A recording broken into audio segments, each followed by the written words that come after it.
Combien de suggestions peut-on faire à la fois? La pratique a démontré qu'il était infiniment préférable de ne faire qu'une suggestion par séance et de préférence assez spécifique. Ainsi, si vous voulez cesser de fumer, utilisez une formule que je vous livrerai dans le chapitre correspondant, ou faites-en une vous-même. Attaquez-vous à un seul problème à la fois. Votre subconscient ne risquera pas la confusion. Les résultats seront plus rapides. Au début, tant que vous ne serez pas familiarisé avec l'auto-hypnose et même si les possibilités de ma méthode sont quasi illimitées, comme vous vous en rendrez vous-même compte sous peu, commencez par travailler sur des problèmes simples et faciles. Les résultats, rapides, vous encourageront et vous donneront confiance. Et n'oubliez pas ceci. Chaque victoire, même en apparence secondaire, améliorera votre personnalité d'une manière plus globale que le simple résultat que vous escomptiez. Une petite victoire en amène une autre, plus grande. Votre force mentale s'accroît. Vous venez d'avoir la preuve éclatante que vous pouvez vous améliorer. Vous avez peut-être une objection. Peut-être, par exemple, souhaitez-vous arrêter de fumer, et désirez-vous en même temps une amélioration plus globale de votre vie. Vous avez raison.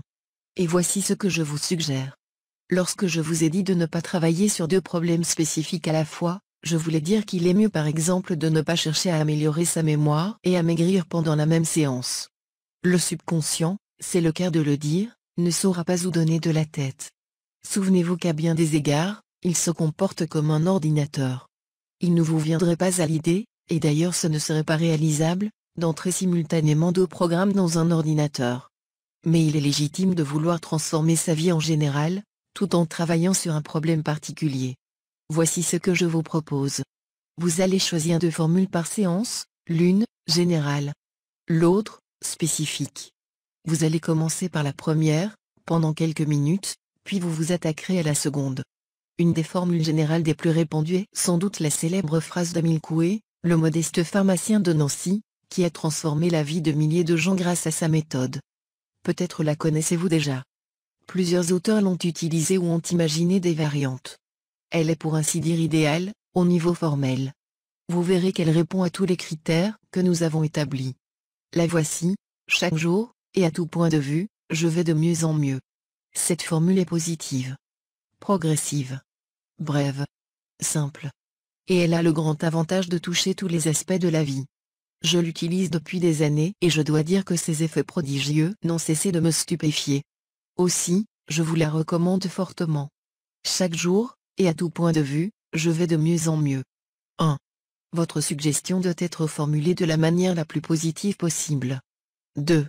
Formulez vos suggestions de manière progressive. 3. Que vos formules soient brèves. 4. Choisissez des mots simples, des mots clairs. 5. Faites une suggestion par séance. Exercice: reprenez tous les mauvais sorts que vous avez trouvés dans l'exercice précédent et remplacez-les par des formules de suggestion positives. Trouvez l'antidote de vos mauvais sorts. La règle d'or de la suggestion. Il y a une autre règle à respecter pour obtenir du succès avec une formule. En fait, c'est la règle d'or de la suggestion, la répétition. Rien d'étonnant si l'on y songe. Que font les publicitaires lorsqu'ils veulent imposer un nouveau produit et soutenir la demande pour un produit déjà en vogue? Ils font un battage constant de publicité, inondant les ondes et les médias du même message. Vous devez faire absolument la même chose avec l'auto-hypnose, répéter inlassablement la formule que vous aurez choisie, en imprégner votre subconscient. Lorsqu'on demande quelque chose à quelqu'un une première fois, on ne l'obtient pas toujours. Si on revient à la charge une fois, puis une autre fois encore, bien souvent, la résistance de l'autre fléchit. Et l'on obtient ce que l'on désirait. Il en est de même avec le subconscient. Il faut lui communiquer aussi souvent que possible votre demande, jusqu'à ce qu'il vous réponde favorablement.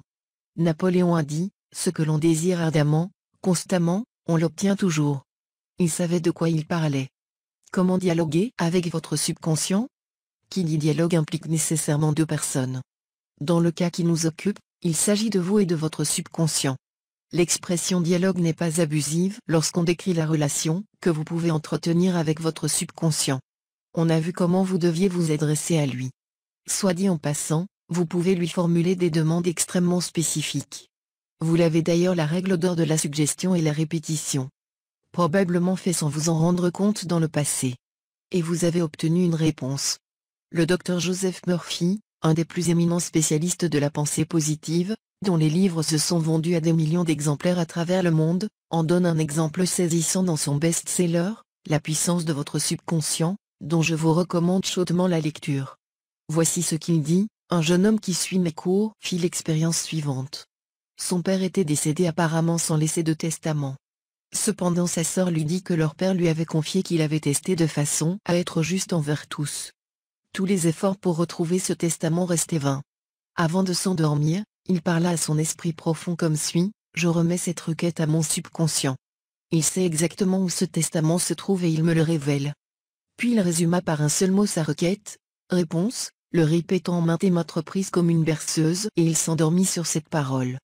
Le lendemain matin, le jeune homme se sentit irrésistiblement poussé à se rendre dans une certaine banque de Los Angeles, dans laquelle il découvrit qu'un coffre avait été loué au nom de son père, le testament s'y trouvait. L'exemple précédemment cité a sûrement évoqué dans votre esprit des expériences similaires. Par exemple, vous avez perdu un objet précieux, une bague, une montre-bracelet. Vous savez que vous l'avez perdu à la maison. Mais où? Jusque-là, toutes vos recherches ont été vaines. Vous avez fouillé tous vos tiroirs, tous les endroits où, logiquement, l'objet pourrait se trouver. Peine perdue. Vous réfléchissez. Vous fouillez votre mémoire. Pas de résultat. Vous vous dites, il faut absolument que je trouve cet objet, je n'ai pas le choix. J'en ai besoin. Et, de guerre lasse, vous renoncez. Et puis, un peu plus tard, dans la journée, le lendemain ou le surlendemain, alors que vous n'y pensez plus du tout, que vous rêvassez peut-être, que vous regardez la télévision ou que vous bavardez avec quelqu'un, généralement, au moment où votre tension mentale se relâche, où la volonté, impuissante, laisse place à l'imagination, à la détente, la réponse surgit brusquement. Une intuition s'impose à vous. Vous vous levez et vous vous dirigez exactement à l'endroit où se trouve l'objet perdu. Comme par miracle. Ce n'est pas un miracle en fait. La réponse à votre problème vous est venue de votre subconscient.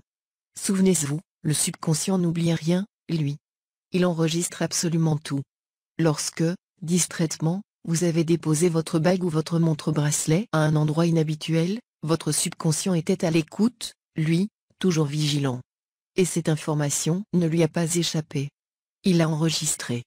Et, plus tard, quand, plus ou moins consciemment, vous lui avez demandé cette information en lui donnant pour ainsi dire un ordre, cette méthode autoritaire a souvent des résultats étonnants avec le cerveau. Vous ne lui demandez pas quelque chose, vous l'exigez, impérativement, catégoriquement, il vous a obéi et a accédé à votre demande.